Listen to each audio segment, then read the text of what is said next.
Gold, trusted gold buyers. మీరు తాకట్టు పెట్టిన బంగారాన్ని విడిపించి ఈ రోజు ఉన్న మార్కెట్ ధరకు కొనబడను.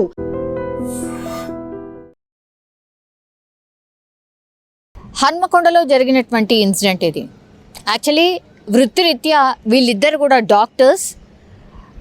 హస్బెండ్ పేరు వచ్చేసి సృజన్ అండ్ ఈ అమ్మాయి పేరు వచ్చేసి ప్రత్యూష.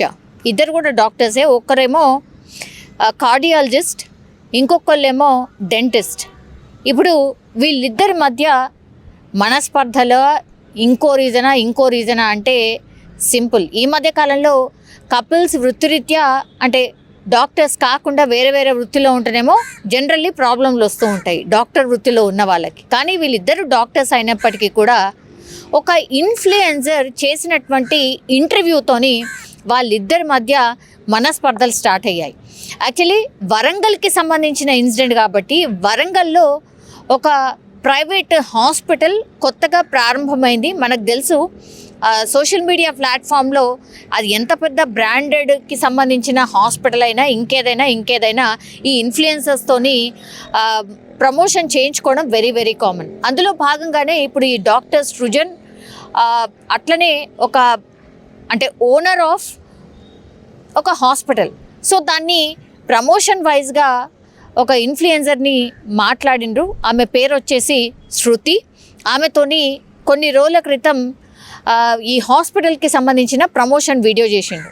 అక్కడ వీళ్ళిద్దరి మధ్య పరిచయం ఏర్పడిన తర్వాత సోషల్ మీడియాలో ఎట్లా చేయాలి ఏంటి అనేది కూడా పూర్తి స్థాయిలో ఆ అమ్మాయి గైడ్ చేయడం, ఆ తర్వాత ఆయన హాస్పిటల్కి కూడా క్లయింట్స్ రావడం, కస్టమర్స్ రావడం, ఇదంతా కూడా పెరిగింది. ఆ తర్వాత వీళ్ళిద్దరి మధ్య కొంత పరిచయం ఏర్పడింది. ఆ తర్వాత సాన్నిహిత్యంతో వాళ్ళిద్దరి మధ్య కన్వర్జేషన్ పూర్తిగా ప్రేమగా మారిపోయింది. ఇదంతా జరుగుతున్నటువంటి టైంలోనే డెంటిస్ట్గా ఉన్నటువంటి ఈ సృజన్ వాళ్ళ భార్య ఎవరైతే ఉన్నారో ప్రత్యూష, ఆమెకి ఎక్కడో అనుమానం వచ్చింది. ఏంటిది మరి ఇంత క్లోజ్గా ఎందుకు మూవ్ అవుతున్నాడు, ఇంత క్లోజ్గా ఎందుకు ఉంటున్నావు, ఎప్పుడు చూడు ఆమెతోనే మాట్లాడుతున్నావు, ఇది మంచిది కాదు అనేటువంటి విషయం భర్తకే చెప్పడం. అంటే సృజన్కే ప్రత్యూష చాలా టైమ్స్ చెప్పింది. ఆ తర్వాత ఇద్దరి మధ్య చాలా టైమ్స్ ఈ విషయం మీద గొడవ కూడా అయింది. అయినా సరే సృజన్ ఏమాత్రం కూడా కేర్ చేయకుండా, ఆమె భార్యని ఏమాత్రం కూడా కేర్ చేయకుండా కంప్లీట్లీ ఈ ఇన్ఫ్లుయెన్సర్ ఎవరైతే పరిచయం అయిందో శృతి, ఆ శృతితో ఎక్కువ క్లోజ్గా మూవ్ అవ్వడం స్టార్ట్ అయింది. ఆ తర్వాత అత్త మామలతో పాటే వీళ్ళిద్దరు కలిసి ఉంటారు. అందుకని వాళ్ళ మామయ్యకి ఇన్ఫర్మేషన్ ఇచ్చింది, తర్వాత అత్తయ్యకి కూడా ఇన్ఫర్మేషన్ చెప్పింది. మీ అబ్బాయి ఇట్లా చేస్తున్నాడు, మీరు మందలించండి, ఇది ఏమాత్రం కూడా మంచిది కాదు. ఆమె ఒక ఇన్ఫ్లుయెన్సర్ లాగా పరిచయం అయింది. ఆ తర్వాత నేను ఉండంగా మళ్ళీ ఇంకొక అమ్మాయితోని అట్లెట్లా క్లోజ్గా మూవ్ అవుతాడు, మీరు మందలించండి అని చెప్పినప్పుడు వాళ్ళ అత్తమామలు కూడా వాళ్ళ కొడుకునే వెనకేసుకురావడం, మా అబ్బాయి అట్లాంటి వాడు కాదు, నువ్వు ఏదో ఊహించుకుంటున్నావు, అట్లాంటిది ఏమి ఉండదు, నువ్వు చిన్న విషయాన్ని చాలా పెద్దగా చేస్తున్నావు, కేవలం ఇన్ఫ్లుయెన్సర్ లాగానే ఫ్రెండ్ లాగా మాత్రమే పరిచయం అయిన లైఫ్లో చాలామంది అట్లా క్లోజ్గా ఉన్నటువంటి వాళ్ళందరూ కూడా ఇక ప్రేమ అనుకుంటూ పోతే ఏ కాపురం నిలబడదు, ఇట్లాంటి మాటలన్నీ కూడా ఆ ప్రత్యూషకే ఆమెకే చెప్పడం స్టార్ట్ చేశారు. ఎవరు? ఈ సృజన్ వాళ్ళ అమ్మ నాన్న కూడా. సో ఈమె వైపు ఎవరు లేకుండా పోయారు. దెన్ ఈమె మ్యాటర్ని వీళ్ళ తల్లిదండ్రులకు తీసుకెళ్ళింది, అంటే ప్రత్యూష వాళ్ళ తల్లిదండ్రులకు చెప్పింది. వాళ్ళు కూడా వచ్చి మాట్లాడే ప్రయత్నం చేశారు. ఇది మంచి పద్ధతి కాదు, పద్ధతి మార్చుకోండి అని చెప్పినప్పటికీ కూడా ఏమాత్రం కూడా ఈ పద్ధతి మార్చుకోకపోవడం వల్ల గొడవలు చాలా ఎక్కువైపోయినాయి. అట్లాగే ప్రత్యూష దాన్ని తీసుకోలేకపోయింది, కంప్లీట్లీ ఒక డిప్రెషన్ లాగా వెళ్ళిపోయింది. ఇంకా నా మాట ఎక్కడ కూడా చెల్లట్లేదు, నా హస్బెండ్ కంప్లీట్లీ ఇంకొక అమ్మాయి మాయలో పడిపోయాడు, ఇంకా బ్రతికి వేస్ట్ అనుకుంది. సో ఆమె ఈరోజు పురుగుల మందు తాగి చనిపోయినటువంటి పరిస్థితి కనిపిస్తోంది. ప్రత్యూష వాళ్ళ తల్లిదండ్రులు డైరెక్ట్గా చెప్తున్నారు, ఇగో ఈమె ఇన్ఫ్లుయెన్సర్, ఈమెతోని పరిచయం ఏర్పడ్డ తర్వాత మా అల్లుడు పూర్తిగా ఆమె మాయలో పడిపోయి ఆమెతోనే ప్రేమగా ఉండడం స్టార్ట్ చేసిండు, మా అమ్మాయిని అసలు పక్కన పెట్టేశాడు, మా అమ్మాయితోని గొడవలు ఎక్కువగా స్టార్ట్ చేసిండు అనేటువంటిది పూర్తిగా ఇప్పుడు మాట్లాడుతున్న సిచ్యువేషన్ అయితే కనిపించింది. సో ఇక్కడ ఒక తప్పు జరుగుతుందని తెలిసినప్పటికీ కూడా ఇప్పుడు సృజన్ వాళ్ళ తల్లిదండ్రులు ఒక రకంగా తప్పు చేసినట్టు, ఆల్రెడీ మీ అబ్బాయి తప్పు చేస్తున్నాడు అని తెలిసి ఈమె అమ్మాయి చెప్పినప్పటికీ కూడా వినకుండా మళ్ళీ అబ్బాయిని వెనకేసుకురావడం. అంటే మీకు కోడలతోనే ఏమైనా ప్రాబ్లం ఉంటే సెట్ చేసుకోవాలి, మాట్లాడాలి, ఎందుకంటే వాళ్ళ పేరెంట్స్ కూడా ఉంటారు కాబట్టి మాట్లాడే ప్రయత్నం చేయాలి. కానీ ఇక్కడ అలాంటిది ఏమీ జరగలేదు. పూర్తిగా వన్ సైడెడ్గా సృజన్ వైపే మాట్లాడడం, ఈ కోడలి మాట అసలు చెల్లకపోవడం మెయిన్ ఇక్కడ రీజన్ అదేలాగా కనిపిస్తోంది. సో ఈ పూర్తి ఎపిసోడ్లో కంప్లీట్లీ ఈ అమ్మాయి పూర్తిగా అన్యాయం అయిపోయినట్టే లెక్క. ఎందుకంటే క్లియర్ కట్గా అక్కడ కనిపిస్తోంది. ఇప్పుడు సృజన్ అయితే ఆల్రెడీ పోలీస్ కస్టడీలో ఉన్నాడు. విచారణ సందర్భంలో కూడా నేను చెప్పిన విషయాలే బయటకు వస్తాయి అనేటువంటి మాట ఇప్పుడు ప్రత్యూష తండ్రి చెప్తున్నటువంటిది. సో ఇదంతా జరుగుతుందని చెప్పినప్పటికీ కూడా వాళ్ళు కనీసం రెస్పాండ్ కాలేదు. మా అమ్మాయి ఏదో తప్పుగా ఆలోచిస్తుందని ప్రొజెక్ట్ చేసిండ్రు. తీరా చూస్తే మా అమ్మాయి ప్రాణం కూడా పోయింది. వీళ్ళని కఠినంగా శిక్షించాల్సిందే. ఇట్లా అంటే మంచిగున్న కాపురంలో ఎవరో వచ్చి చిచ్చు పెట్టడం ఇప్పుడు మా అమ్మాయి ప్రాణం తీసింది.